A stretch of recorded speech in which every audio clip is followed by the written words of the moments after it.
Welcome all. It's so good to see some familiar faces and other faces that are new. My name is Amira Orozco. I'm one of the authors of a chapter in this book, and on behalf of all of us, we want to thank you all for being here with us today. We're really excited to gather with all of you and to talk about this, but we're especially excited and chose this date because it's a few days away from All Saints' Day. And so we're excited to talk about this book, Green Saints for a Green New Generation, for a Green Generation, excuse me, generously and graciously edited by Libby Osgood and with an introduction by Elizabeth Johnson. I did also want to let you all know that you got the notification, but we are recording our time here together today. So thank you so much for being willing and able. We take a moment now to acknowledge before we begin all the lands and the people who have lived on and with this land, especially people of First Nations and Indigenous communities, whose names we honor on this slide. We are grateful for their stewardship in the past, now, and into the future. We have all taken the time to name the people of the lands we are on or the lands that we come from. This is a small but concrete step in recognizing our own history and the complex past that has brought us and our ancestors, spiritual or biological, to these lands today. We are aware that colonialism is not a problem of the past, but an ongoing process, and we must be mindful of the ways we participate and benefit from its reality. We finally recognize our own continued dependence on the land and on the earth as we gather here today. And from there, I will pass it on to Libby, who will give us a little bit more of a introduction. Thanks, Amira. I am so excited that this night is finally here, that the book is finally out, that we've been working on this project since for over a year. And it came into being because when I'm a Congregation of Notre Dame sister, and when we got together at a chapter to say, what do we want to do going forward, we identified care for our common home as a major important theme. And an academic, as an engineering prof, I wasn't sure how I could contribute, but I thought, write stuff. So I examined the writings of our foundress, Saint Marguerite Bourgeois, a 17th century saint, to see uh, what could she tell us about being ecological? And it was built on work that so many of our sisters have done before. But I thought, well, what does it mean to be ecological? Who are the ecological saints? And surprisingly, we can all bring a couple people to mind quickly: Francis, Hildegard, Kateri Tekakwitha. And beyond that, maybe, well, we kind of pause, the Celtic saints. In Laudato Si, Pope Francis mentions a few other people. But I was very surprised to learn that there aren't more ecological saints out there. And so I ended up writing about a framework of what are indicators of ecological saints that we currently know, and applied that to Marguerite, and then said, oh my gosh, we could do this for other saints. We need to re-examine our beloved saints to see who can inspire us to be more ecological, who can inspire us to be better.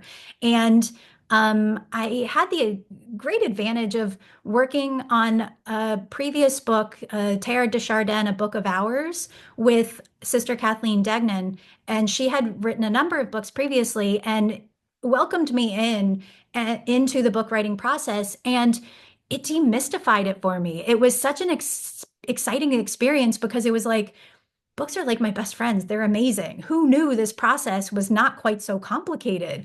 I didn't. So I thought, oh my gosh, let's dovetail these two things. What if I could find a number of other emerging authors who have incredible things to say and help them to do their first, or maybe not their first, but an early chapter, but to possibly demystify this process, given that they're already accomplished in many other places. So it was both, and inviting really neat people to do some fun things, and hoping that this project could then inspire others to be more ecological, and for us to be able to consider our favorite saints. Because in Laudato Si, being Catholic does mean being ecological. We are required to be good stewards. That goes all the way back to Genesis in the very, very beginning, right? Take care of those around you. So this book, Green Saints, is about who are the saints that can inspire us. And From a Green Generation is women my age and younger-ish, I would say, or most of us. Um, who, I grew up in a time that I never remember not being worried about the earth. My earliest memories include this commercial of a fish in water and the water's going down because a kid is brushing their teeth too long. Like we grew up, the green generation of millennials, Gen Z, and Gen Alpha, and it only gets more dramatic. We've known there's a problem since our very earliest days. I've been worried that the elephants are going to go extinct from very early on. So we feel like it's time for us to take on the yoke of the response of all the hard work that our foremothers and forebears have done before about ecological action and take it to the next step. Um, so we gathered sisters, scientists, and theologians to have this diverse dialogue about how we can all be inspired. So I hope you do get a copy. I'm so pleased with the different chapters that everybody wrote. And I have a couple of thank yous, and then I'm going to hand it on, and each author is going to get a few minutes to talk about her chapter and to talk about the saint who inspired her. And you'll notice that the first half of the book are canonized saints that we recognize, but the second half are what we'd call ecological witnesses, people who perhaps aren't even Catholic, some who aren't even dead, who are can inspire us to do better. And it brings us to the last chapter, which is our call to all be ecological saints, to all do better, especially as we look towards All Saints Day on Friday and All Souls Day just after, right? So and then at the end of this, we'll have some time for questions. So if you want to put questions in the chat throughout, feel free. And our awesome moderator, Celia, will guide us through the questions at the end. But first, some thank yous. First to Orbis Books for publishing this, Robert Ellsberg, our incredible editor, and the foreword written by Elizabeth Johnson. Oh my gosh, she was so incredibly helpful in this project and gave it a really thorough review and did this whole extra editorial role, in addition to adding some insightful comments into the foreword that were not in the rest of the book. And it's like, this is so missing. But of course, that's why we asked her, because she's incredible and found that insightful comment that we were missing. And lastly, to the beautiful cover art done by Jen Norton, and then the editors at Orbis, the artists at Orbis to crop it just right and pick the right font and all of that, which was a pretty fun process for 12 of us to try to agree on what do we like and what do we recommend. But so just a thank you to the authors, because this has been such an incredible experience. And yeah, so next I'm going to turn it over. That was a really fast overview of the whole book and all of that, but just so we can get into this exciting book. So our first author is Flora X. Tang. She's a PhD candidate in theology and peace at the University of Notre Dame. She's from Beijing, China. Her chapter is entitled The Desert Mothers and Our Mothers, Desert Spirituality as Ecological Practice in the Everyday. Well, thank you, Libby, and thank you everyone for being here. I am just so humbled and so grateful to be part of this book with such amazing women who, for me, will continue to be my green saints and witnesses as I continue my journey in living more ecologically.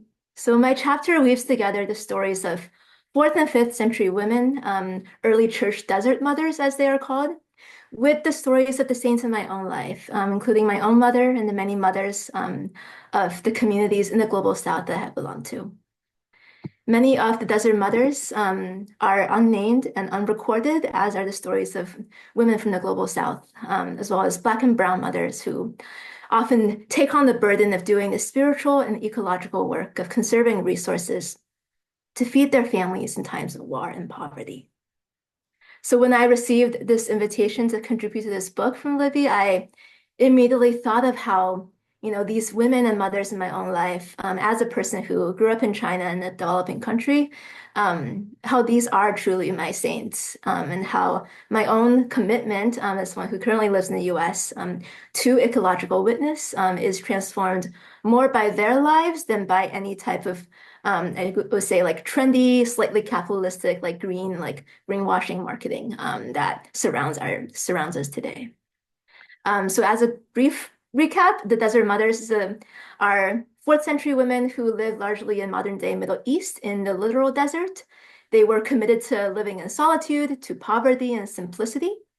And their stories in some sense remind me of, these other global South mothers who also conserved every last bit of food, sometimes every plastic bag under the kitchen sink, or every last drop of water, and turned every inch of their backyards into spaces to grow food for their families. In my chapter, I also reflected on my time of living in the literal desert, in the Middle East when I lived abroad in Palestine, where decades of war and conflict led to a deprivation of water resources for people who needed them the most. And every day I walked and lived among Palestinian mothers who creatively used every last drop of their water resources to make feasts for their communities while still saving some to grow crops and to feed to the chickens. Just really creatively, with whatever little they had. And I reflect with Pope Francis, who writes about how war and violence and how occupation and colonization and extractivist industries harm the earth just as much as they harm the poor and the marginalized people who live on this earth.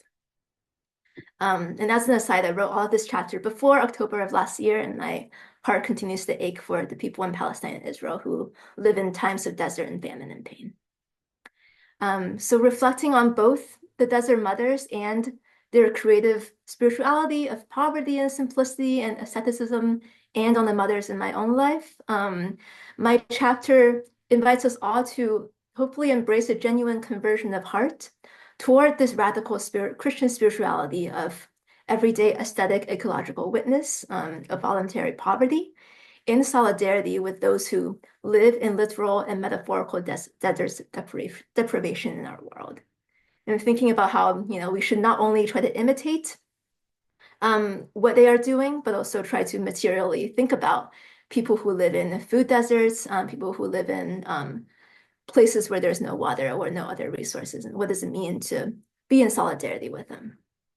And I'm also reminding myself and us all that, these green practices, especially for people in the green generation, is not just something that is trendy or marketable, or super fashionable, but they are truly a means of survival, for the poor and for the colonized and for the marginalized people, and especially women of this world.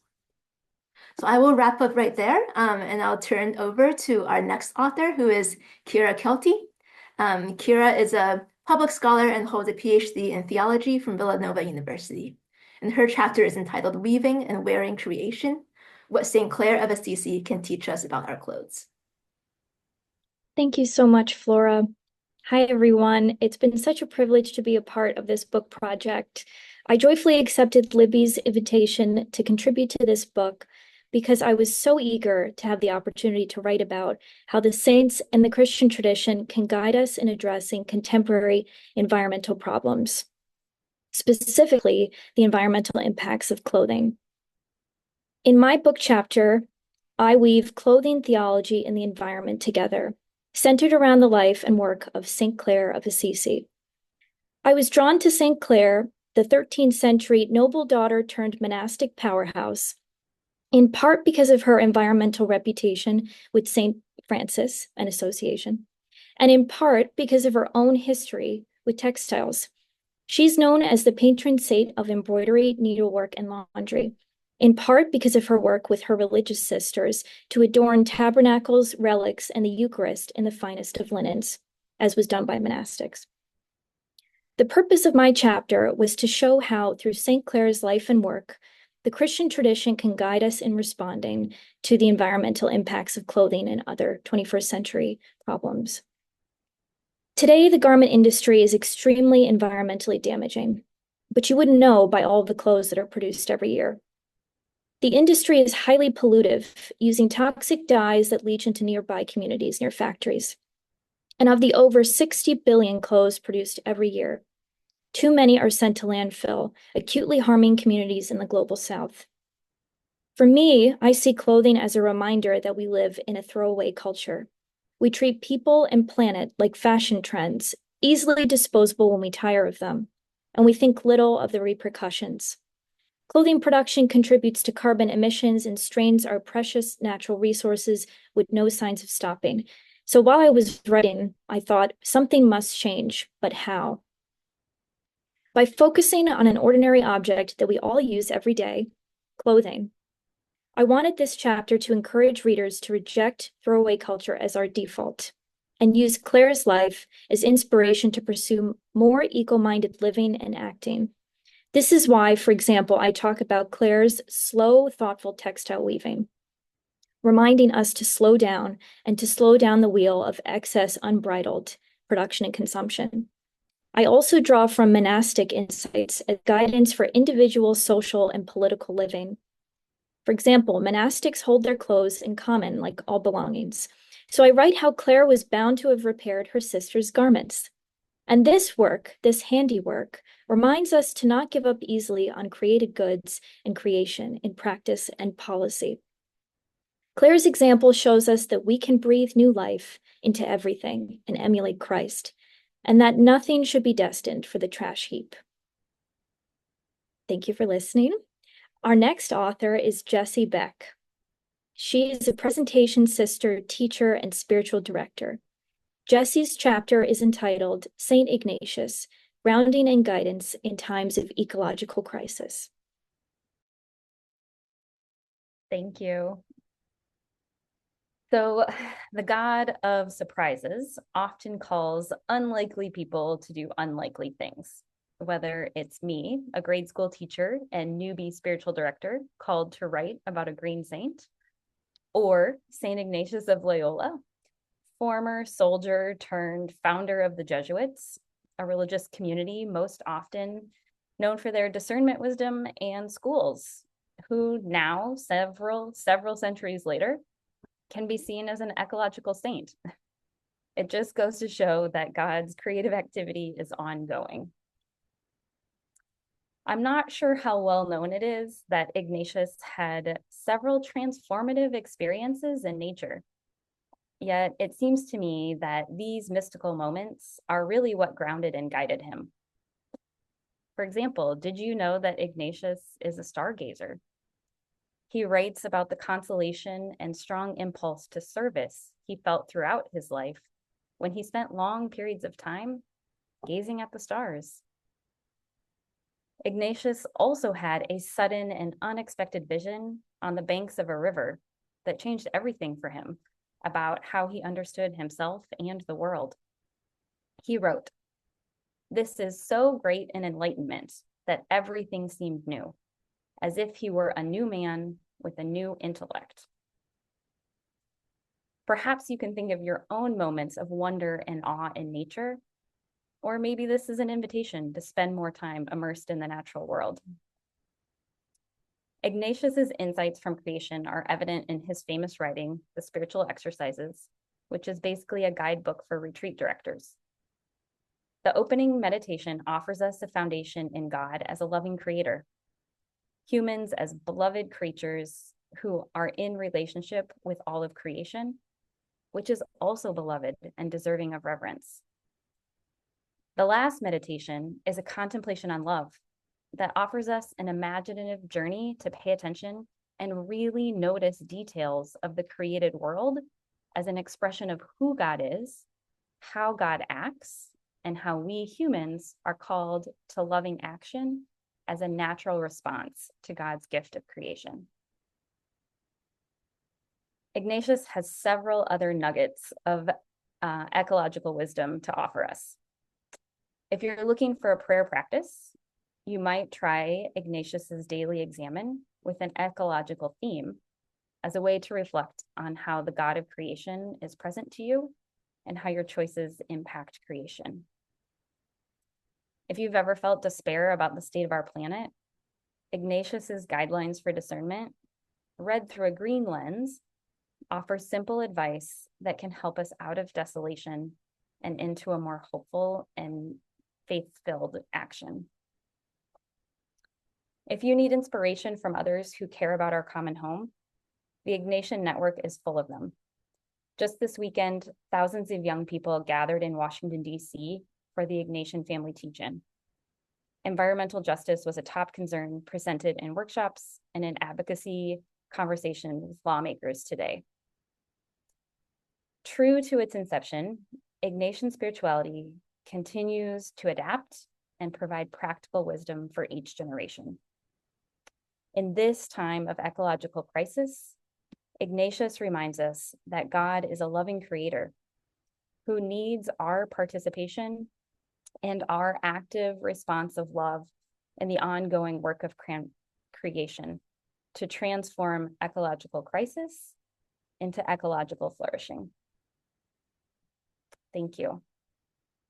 I'm happy to introduce our next author, who is Amira Orozco.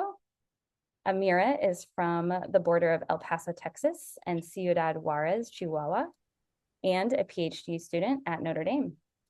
Her chapter is on Our Lady of Guadalupe and Juan Diego, a model of ecological conversion in the Nican Mopoa. Thank you, Jesse. That was your sharing on your own chapter was really beautiful and very moving. And so thank you. And thank you to all the others who have also presented, and as well to Libby, who really took on this project with a lot of grace and a lot of passion and led us fearlessly. So thank you so much. I was invited to this project originally by Larissa Harrington, who you'll be hearing from later on, who's also a PhD student at Notre Dame with me. And so thank you, Larissa, for always being so encouraging and supportive, and seeing things in me that I don't always see. Our Lady of Guadalupe is someone who I and a lot of my communities, in fact, I see that somebody in the group is named Maria Guadalupe, so she's obviously a very prominent saint for a lot of us. She's someone who I have been really close to since I was a child, and as I have grown with my faith, so has my relationship with her. My chapter then follows this trend, trying to further what and who we believe Guadalupe and Saint Juan Diego to be. In the chapter, I named the chapter itself as an act of tejiendo, or weaving, in which stories and images that have been handed on to me get put together in a different image, sewn together from a myriad of different pieces throughout my life. I borrow from the work of Pope Francis, theologian Daniel Castillo, and ecofeminist theologian Ibon Guevara to frame this piece. I follow theologian Virgilio Elizondo in thinking about the relationship between Guadalupe and Juan Diego as a starting point. Juan Diego, an indigenous man who Guadalupe appears to, is the main human protagonist in the story of the Nican Mapua, which means here it is told. The Nican Mapua is the document that most of the Guadalupe narratives that we hear today are built on. The document is written for an indigenous audience, having been written in Nahuatl first. The nature images, therefore, many have argued, are not coincidental or add-ons, but fundamental to what is happening in the story. The December flowers, after all, if you all know the story, the December flowers are the means by which Guadalupe ends up appearing on the tilma of Juan Diego that still hangs in the Basilica of Mexico City today. I therefore wanted to think and pray, and I will say that writing this chapter was a prayerful experience as well. I wanted to think and pray about why those things are there, right? Why the nature images are there and what they add to the story. I take the story to be first and foremost about conversion, a conversion of Juan Diego into a man who believes in himself, and a conversion of Bishop Zumarga into believing the poor. And then, of course, the many conversions that followed after that. But the ecological conversion that Francis lays out in Laudato Si is also, I think, available in the Guadalupan conversion. I wrote this piece primarily for audiences that I am in contact with, which are a lot of Hispanic and Latina Catholics. The many leaders that I have been privileged to meet often find the story of Guadalupe and Juan Diego to be a really big source for their everyday life. And while perhaps not all of them need a lesson in simple living, poverty has done that enough for them, as Flora's chapter touches on.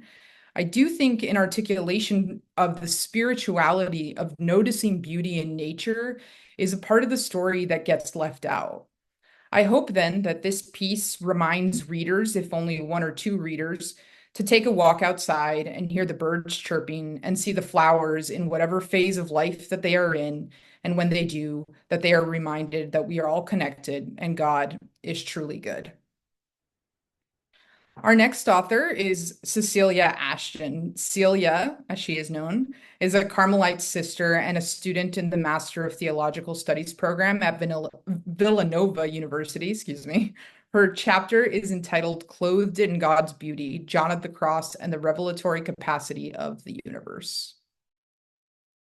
Thanks, Amira, and thanks to all of you who are joining us this evening. I was intrigued by Libby's invitation to contribute to a book that could help Pope Francis's writings on the environment, namely Laudato Si and Laudate Deum, become more widely received by all people of goodwill. And I welcomed the challenge of trying to appeal to Christians who might be skeptical of the warnings that the scientific community has been hoping we would heed ever since the UN Scientific Conference first raised the issue of the damaging effects of climate change in 1972. Since then, scientists have opened our eyes to the wonder, awe, and beauty of the natural world, as well as to the way in which the earth is suffering from neglect and pillage.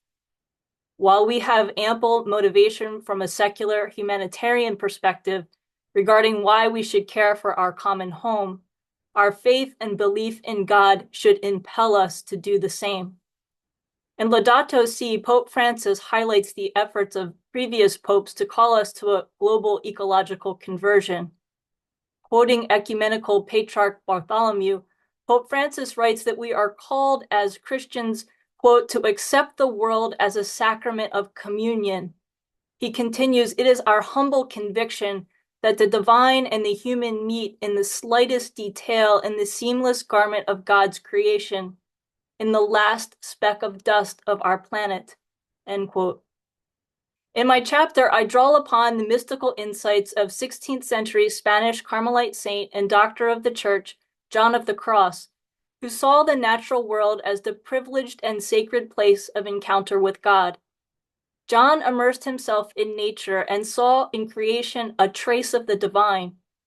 Through his beautiful poetry, John teaches that nature has the capacity to open us to the transcendent. Our tradition teaches that God is not the tree. However, John describes God as seemingly flowing through every leaf, which resonates deeply with my own experience and perhaps yours as well. Theologically speaking, the tree is both drenched in God and points the way to the fullness of God, in which the tree and I both participate. God is infinite being that is poured out in a dynamic relationship of love. As creatures, we share in God's infinite being in a finite way. All the created world, of which humans are a part, in some way images God, because everything in the created order participates in God's being. Put differently, the created world is a conduit of God's grace. As Eucharistic people who profess and celebrate God entering matter, we are called to embrace creation and to recognize our interconnection with it instead of our destructive dominance over it. Two of John's poems that I explore in detail are the Romances and the Spiritual Canticle. In his romances, John sings of the outflow of Trinitarian love in the person of Jesus that unites the created world to God. John intuits a deep interconnectedness within the created world, and he highlights the continuous flow of divine love from God's perspective, from the depths of Trinitarian life into the created world, so that the fullness of God can be revealed to creatures. John's Spiritual Canticle is a beautiful ballad between the soul and Christ, in which the revelatory capacity of the created world reveals traces of a hidden God to the soul. For John, God is both sought and found in nature. All of creation speaks of God.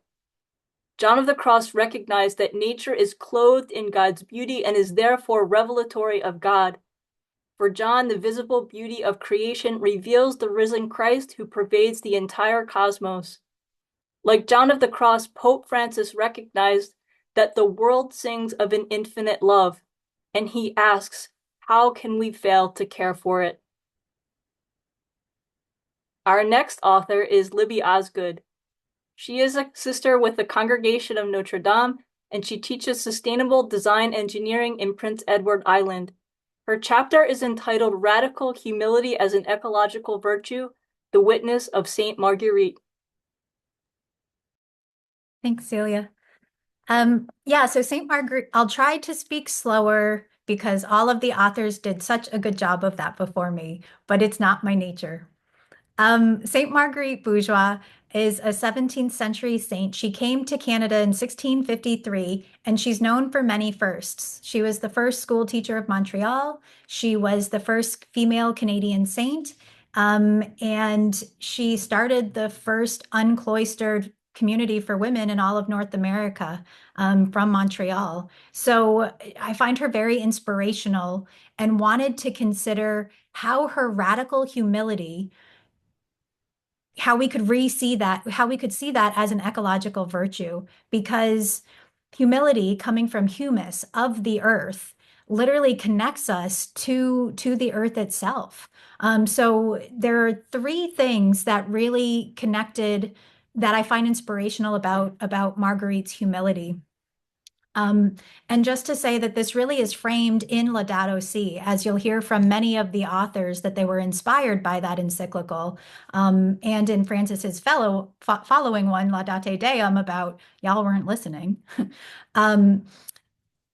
It talks about integral ecology, how the poor are the cry of the poor is intertwined with the cry of the earth, and how we can't ignore one or the other. We need to pay attention to both.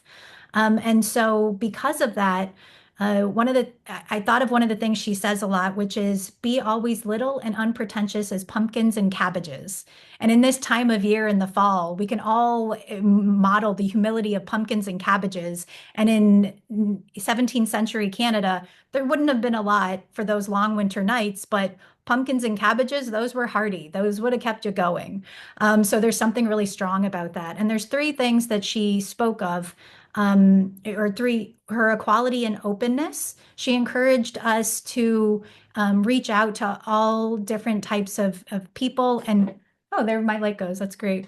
And to support different women, to help different people in their ministry, through her ministry. And the second one is the creatureliness. She talks about the animals throughout her writings and what little we have remaining of her writings.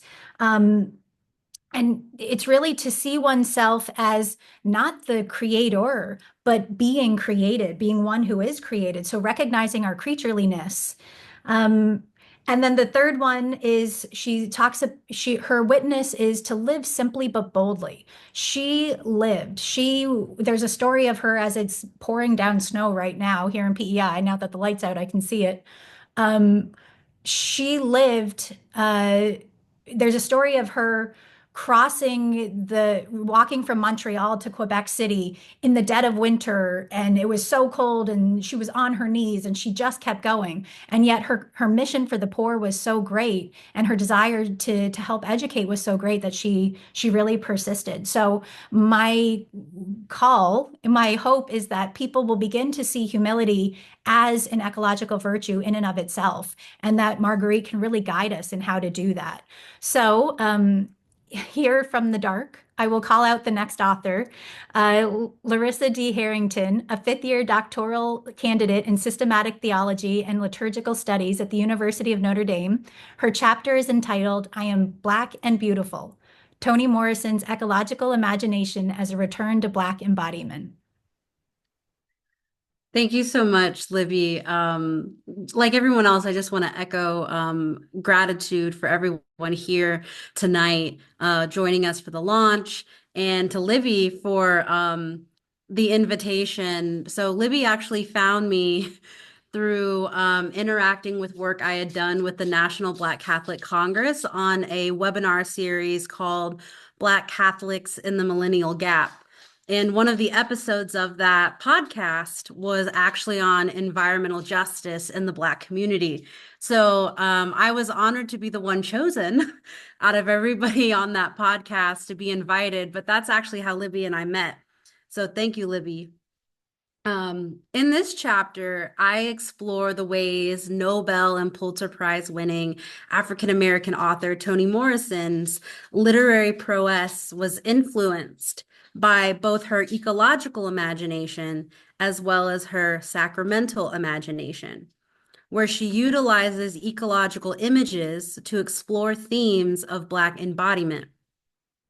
I do this by engaging the work of literary scholar Anissa Janine Wardy, who identifies several different ecologies which color, that pun was intended, Morrison's work. A brown ecology of fertility, a green ecology of healing, an orange ecology of death and renewal, and a blues ecology of resistance. For the sake of brevity, I only treat Wardy's exposition of a brown ecology in the novel Paradise and a green ecology in the novel Beloved. I conclude my chapter with some of my own reflections on what it means to be embodied as a Black woman. And I also use an eco-critical and sacramental lens to do this. And I actually coined my analysis an ecology of purple. And if you read the chapter, you'll know why I picked purple. It was all intentional. So the purple ecology thus explores the ways that Black women, specifically myself, which is very womanist, we speaking out of our own embodied experience, how I understand embodiment and how historically Black women have used art and different forms of literature, as well as their respective imaginations, to articulate and constitute what it means to be embodied and enfleshed. And I do this by exploring an original poem I wrote for this chapter. So Toni Morrison's ecological witness, I believe the gift that it offers us is simply the recognition that care for Black bodies simultaneously coincides with care for the environment. And that's something I argued previously in my podcast, but also articulate further in this chapter. I also chose Toni Morrison for two reasons.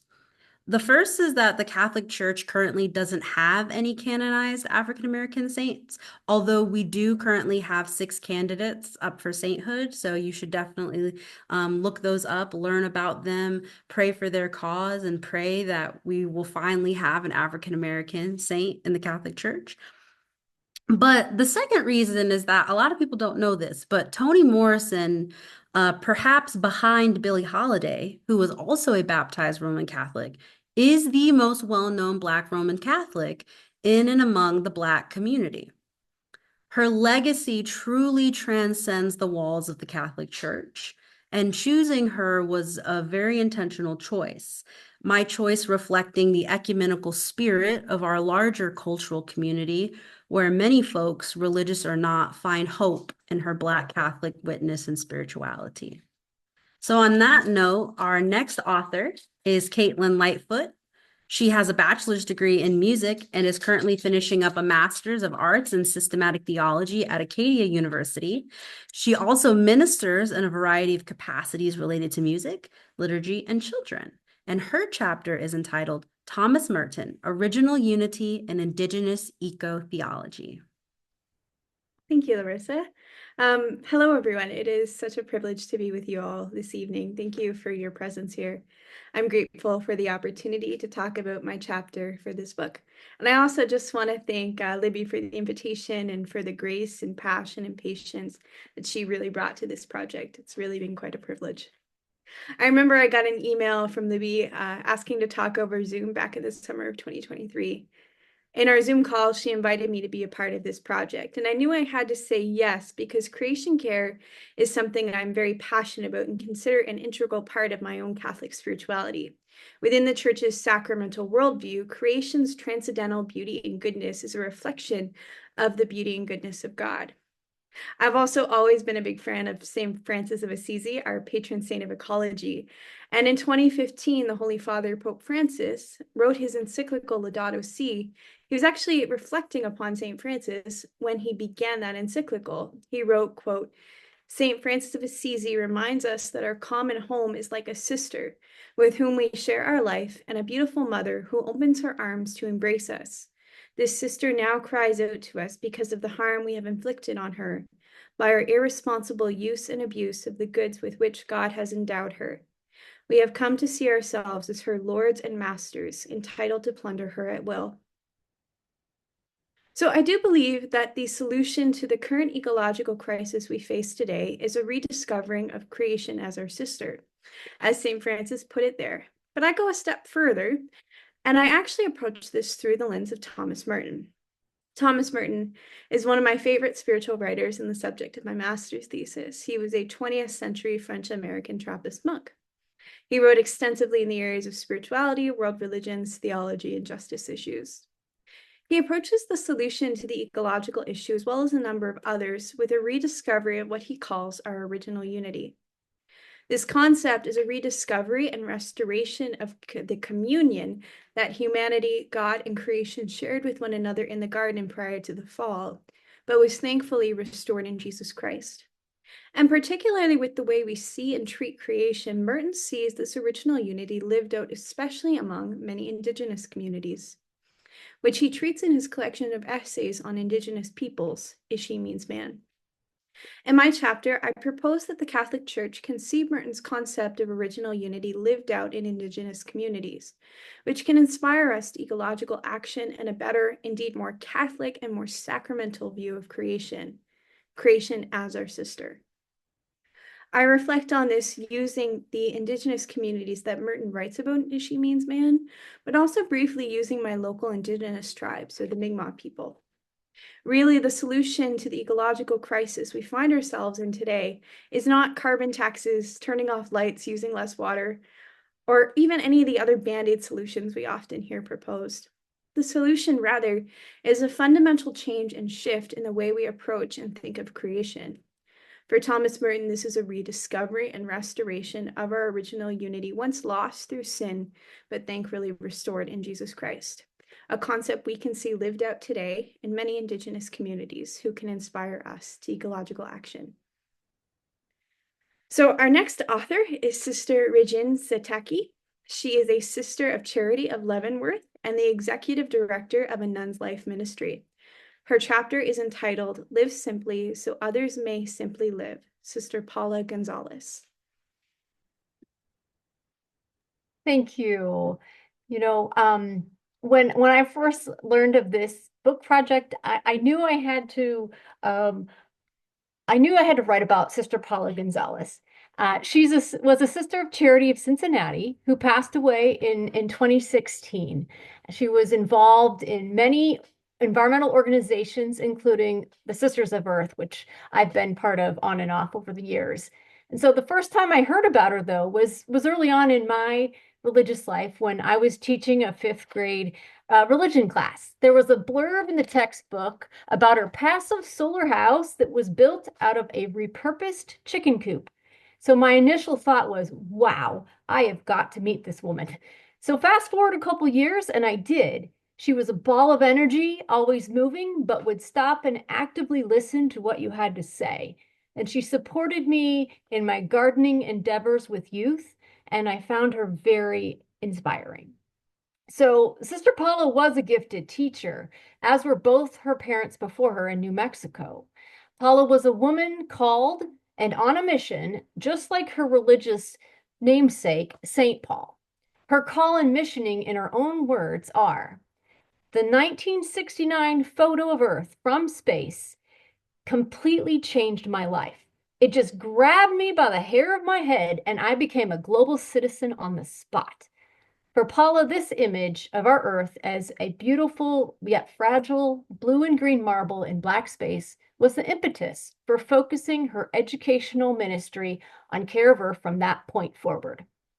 Like St. Paul, she traveled the US and the world starting in the 80s through the first decade of 2000s, proclaiming her message, live simply so others may simply live.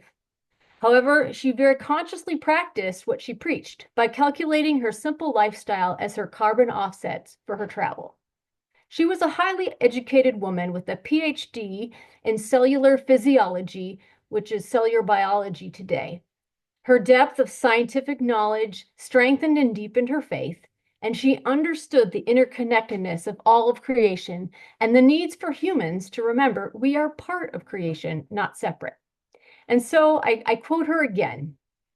If you have never planted a vegetable seed, tended the tiny shoot, watered and fertilized the growing plant, and finally picked your first sun-ripened tomato, you have missed a profoundly sacramental experience.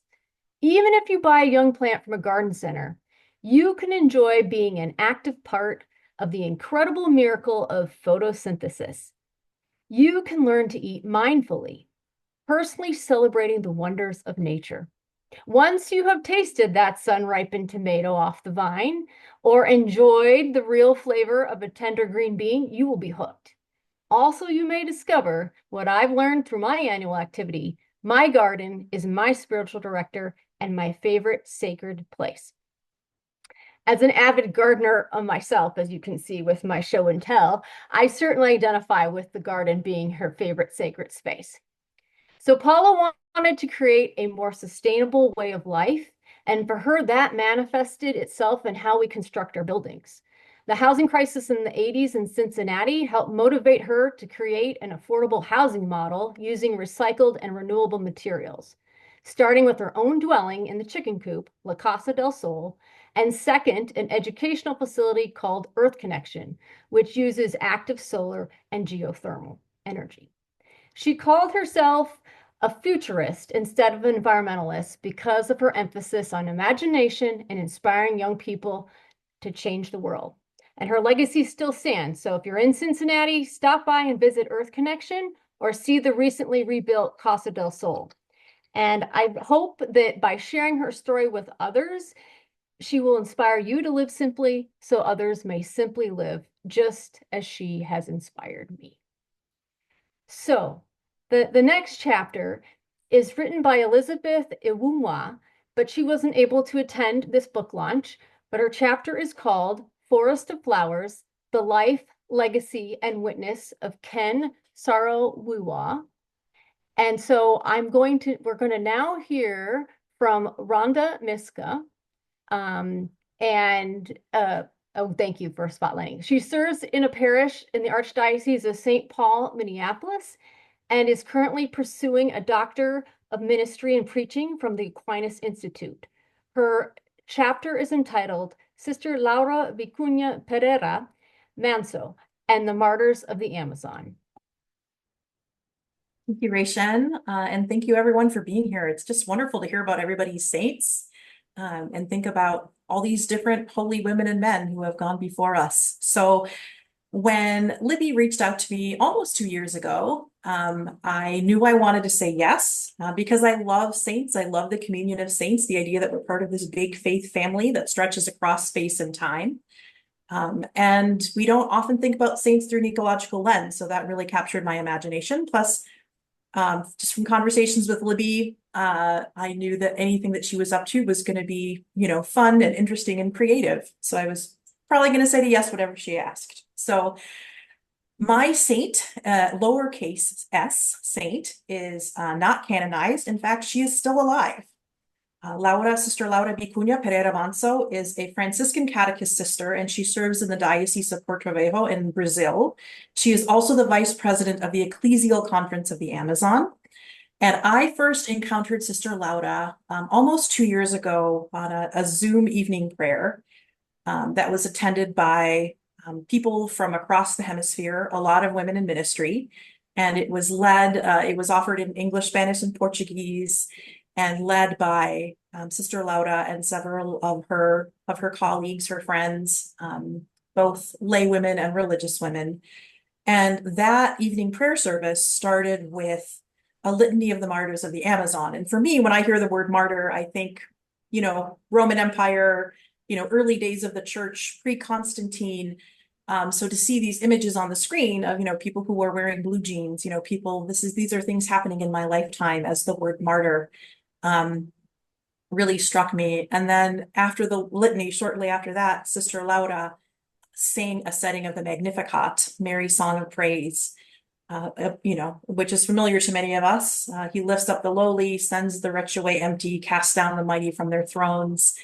And it was one of those moments when a scripture that's very, very very familiar took on new meaning as I thought about the ministry that she and her colleagues were doing in accompanying Indigenous people in the Amazon, seeking to support them, seeking to support an enculturated way of living the faith. So in my conversation with Sister Laura, what really became clear to me that for her, it's like a 3-strand braid of women's spiritual leadership, Indigenous sovereignty, and care for creation is just being completely interwoven with one another. So she serves in a very, very rural area. In fact, her congregation, they have a dispensation where they only need to receive Eucharist once a year because that allows them to go out to places that almost never see a priest. And so they're, with the blessing of their bishops, really are the face of the church in these extremely rural communities that can only be accessed by boats going deep up tributaries into the Amazon. And she speaks very movingly about her mother, who she describes as someone who is a deacon without ever having that named or officially recognized, but in her role. So just a powerful, incredible woman. And for me, I think there's 3 invitations that sit with me and continue to sort of stir within me from my encounter with Sister Laura. And the first is trying to imagine a decolonized Indigenous church. So I am zooming in from Shoreview, a suburb of St. Paul, Minnesota. I'm currently, where I'm sitting right now, about 90 miles from the site of the largest mass hanging in US history. 28 Dakota men were hanged by order of Abraham Lincoln in 1862. And I'm about 14 miles right now from Fort Snelling, which is an internment camp where mostly Dakota women and children were kept. Again, in the 1860s. Many died there, and those who survived were sent away. So we have seen in the papacy of Pope Francis this reckoning with the history, the encounter, and oftentimes clash of the West, of Christians from Europe and Indigenous peoples in different parts of the country. And we've seen him apologize for the church's role in residential schools that forced assimilation. On October 1st, the Global Synod Assembly began with a penitential liturgy that named sins against creation and against Indigenous populations. So this idea that, she's serving among these Indigenous communities, and there's an opportunity here to write the story differently and to enculturate faith differently is just compelling. And then also Sister Laura speaks really powerfully about imagining a synodal church. She uses the word a circular church. So the ideas of co-responsibility, focusing on baptism.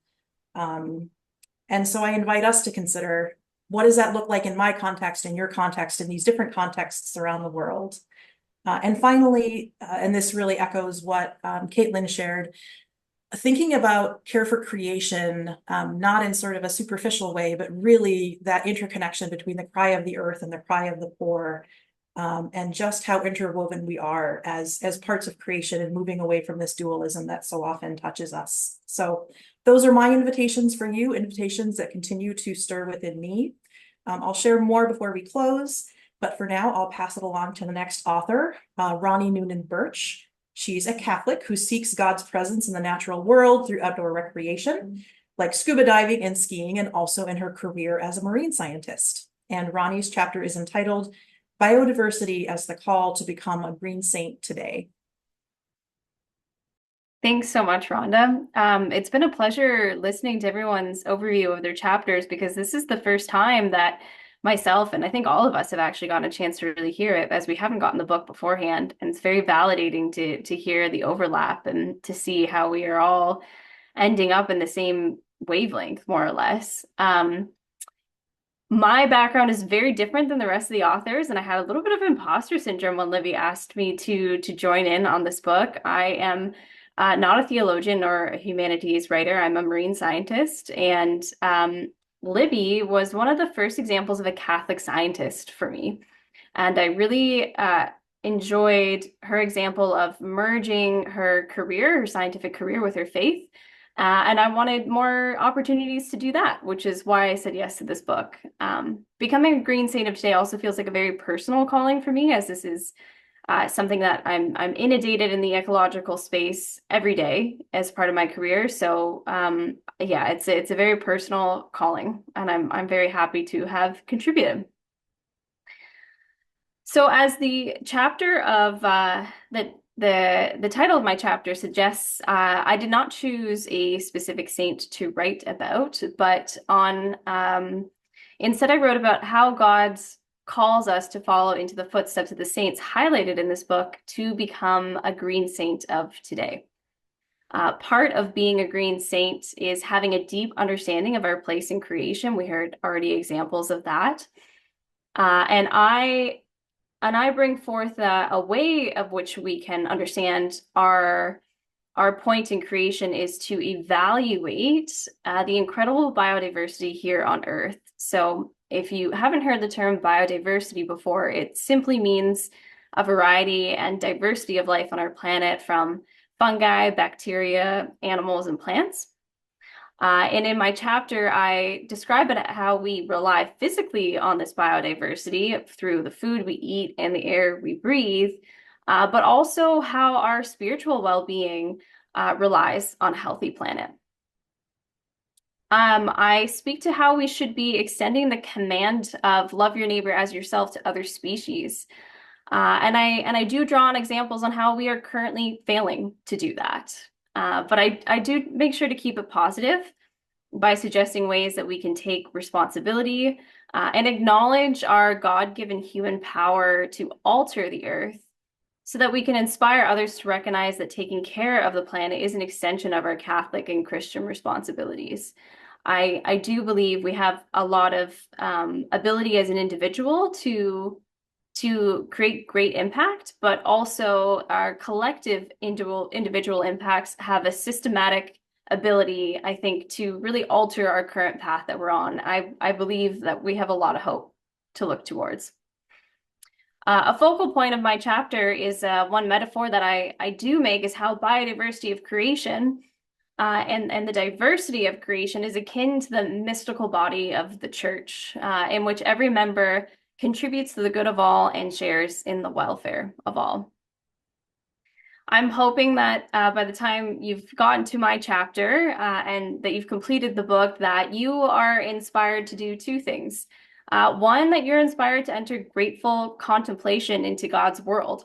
So just going outside, embracing what your ecosystem looks like just around your house, and then maybe even seeking other ecosystems around the world to reflect in and understand that we are not separate but apart. And then I hope that contemplation and that realization drives you towards action. So now I'll pass it on to Celia to take us into the Q&A portion of this session. Thanks so much, Ronnie. And I want to offer once again our collective thanks to Libby, who so beautifully has woven all of this together in what sounds like just an amazing book. I'd like to invite your questions or your comments either by using the raised hand function, which is under the reactions tab at the bottom of your screen, or if you would prefer, you're welcome to type in your question or comment into the chat section.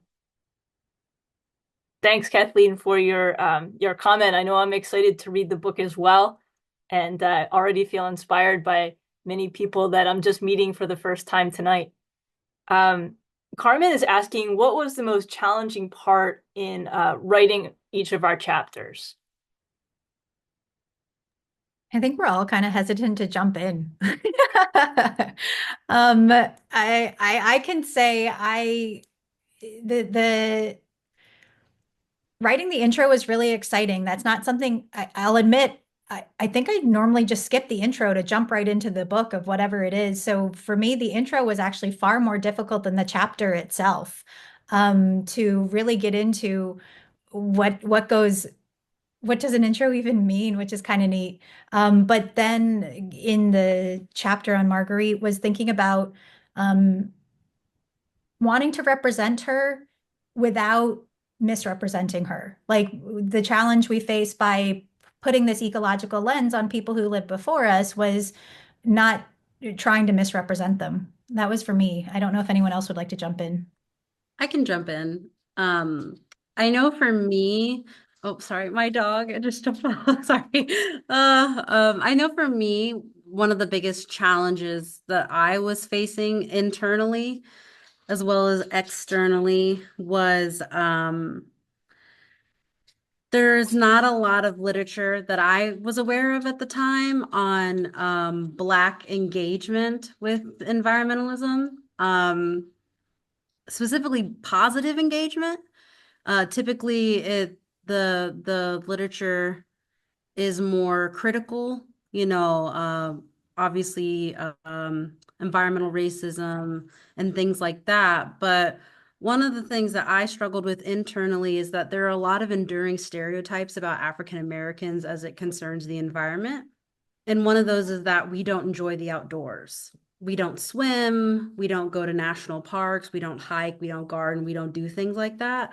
And I really wanted in my chapter to kind of push back on those stereotypes and say, like, that is like a very racist, monolithic understanding of embodiment. And I think Toni Morrison, was a great candidate for challenging that stereotype, as well as me being in conversation with her and saying, like, I garden, I hike, I go to national parks, you know, um, being a Girl Scout as a very young girl and growing up outside, that has actually very much shaped my Catholic spiritual imagination. So I think for me, it was running into like stereotypes and having to kind of like undo those in myself, as well as navigating sparse literature on Black engagement with the environment. Thanks, Larissa and Libby. Jacqueline, would you like to unmute and ask your question? Yes, thank you. I wanted to, I think it was Regine who spoke about Paula Gonzalez, who I had kind of forgotten about her, but it just brought great delight to me to hear you share about her life. And I want to just say, Regine, you reminded me of her as you were sharing about her life. You have a lot of that enthusiasm and love that she had. I met her a couple times in my work in the early 2000s, and she just was wonderful, and I so appreciate her contribution. So thank you for making her part of the Hall of Fame. Thank you. Thank you, Jacqueline. That means a lot. And I might just say a little bit like one of the challenges for me is, I went and spent a week at the archives in Cincinnati because I really wanted to get to know who she was, amidst all the accomplishments, right? And I really spent time talking to the sisters who really knew her as well as reading her personal papers. And yeah, so it did take a lot of time to try to get even capture a piece of that spirit, right? Yeah, thank you.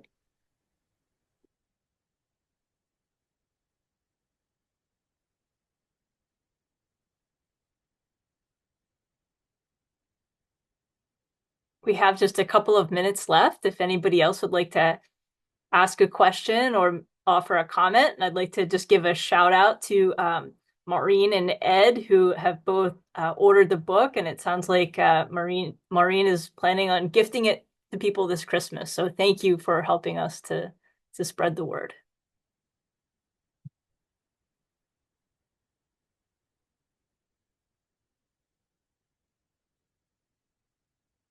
Okay, and Kathleen is asking if we're going to be doing other presentations or making this recording available. So this might be a good time to transition back to Rhonda, who's going to be telling us more about some of those other opportunities. Yes, thank you so much. Yes, that question cues it right up. So I'm going to put the link in the chat here. So Orbis Books is our publisher, so you can click there and order the book. If for folks who are interested, it's just exciting to have it out in the world. Mine arrived in the mail today, and I imagine I speak for all of us contributors when I say it's just for something to go from an idea and in your heart to scribbles on a paper and then a document on your computer into something that you can hold that ties it all together is just really special. So we have a few different events. For those who are in the Nova Scotia region, there is an in-person event on November 9th in Halifax, Nova Scotia at 10 a.m. That's with Ronnie and Caitlin and Libby. So for those who are in that area, more to share on that event? Sure, it's at the Barat Center in Halifax, and come on, come all if you're in Nova Scotia or nearby. And then I am happy to share that 3 different organizations, the Catholic Climate Covenant, Ignatian Solidarity Network, and the Laudato Si Action Movement North America are co-hosting event on Thursday, December 12th. That's at 6 o'clock Central, 7 o'clock Eastern. I put that Zoom link in the chat, so you could sign up now if you want to receive the Zoom link, and that's really going to be like a book salon. So it's our hope that folks will have read the book and will come and bring their insights and bring their questions and bring what's stirring in them after reading it. Although, of course, if you don't get a chance to read it, you're still very welcome to come. So it's free, open to the public. So sign up if you're interested and share that with others. And then another opportunity, putting a link here in the chat.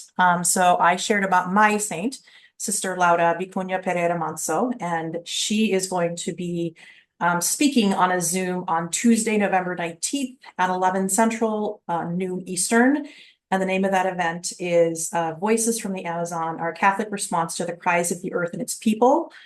So it's co-sponsored by SEAMA, which is the Ecclesial Conference of the Amazon. I'll point out it's the Ecclesial Conference, so it's not a bishops' conference, it's an ecclesial conference. So they have bishops and sisters and lay folks working together, pretty cool and exciting. So that's a chance to learn more about what's happening in the Amazon, as well as Sister Laura was recently in Rome during the Synod, so sharing about the work both with ecological stewardship and Indigenous sovereignty, as well as a vision of co-responsibility in the church and women's leadership. So a few different opportunities. Thank you to my colleagues for putting more information in the chat. Of course, it wouldn't be a Catholic event if we didn't have a few announcements before the final blessing, so thanks for hanging in there with that. So thank you so much for being here, for your support of all of us. We hope that your time here will spark your own thought and reflection and conversations with others. So we've heard about lots of different green saints tonight, and later on this week, we'll be celebrating the Solemnity of All Saints. So as we move towards closing, I invite us to think about all these people who've gone before us, the cloud of witnesses, and then to imagine the people that we are the ancestors for, the people that we have the opportunity to be the saints for, that we can go forth from this place and seek to be green saints that they can look back on and strive to follow our example. So thank you for being here. As you're able to, you can stay and watch our litany of thanks.